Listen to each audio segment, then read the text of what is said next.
Hello' everyone, মোৰ নতুন এটা মিনি ভ্লগলৈ আপোনালোক সকলোকে স্বাগতম জনাইছোঁ আৰু নতুন বছৰৰ বহুত মৰম আৰু শুভেচ্ছা থাকিল আপোনালোকলৈ। যিহেতু 1 জানুৱাৰী আমি বাহিৰত পিকনিক খাবলৈ যোৱা নাই বাৰু, ঘৰতে গোটেইখিনি লগ লাগি খাম বুলি ভাবিলোঁ। আৰু এয়া বজাৰৰ পৰা গাহৰি মাংস আনিলে, লগতে মাছ এজনীও আনিলে। এয়া মাছ চাছ কাটি ল'লে আৰু আজি আকৌ ভাবিলোঁ গাহৰি মাংস চুঙাত দি খাওঁ বুলি, সেয়ে এয়া গাহৰি চুঙাত দিয়া বনাই আছে। আৰু সন্ধিয়ালৈ আমি এয়া জুই কাষতে বহি জুই ফুৱাই আছোঁ আৰু আমাৰ গাহৰি মাংস ৰেডি হৈ গ'ল বনি। মাংসখিনি এতিয়া চুঙাৰ পৰা উলিয়াই দিলে আৰু আমি জুই কাষত বহি জুই ফুৱাই মাংসৰ জুতি ল'লোঁ।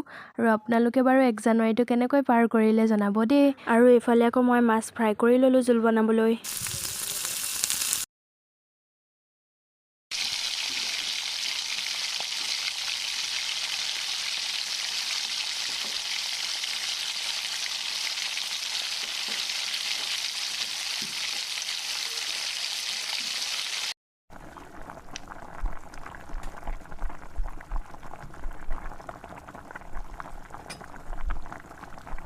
এইফালে আমাৰ খানা বনি ৰেডি হৈ গ'ল আৰু এয়া খানাত আছিলে মাছ ফ্ৰাই, মাছৰ জোল, গাহৰি চুঙাত দিয়া। আৰু ভিডিঅ'টো কেনেকুৱা পালে জনাব দেই। আজিলৈ আহিছোঁ, বাই বাই।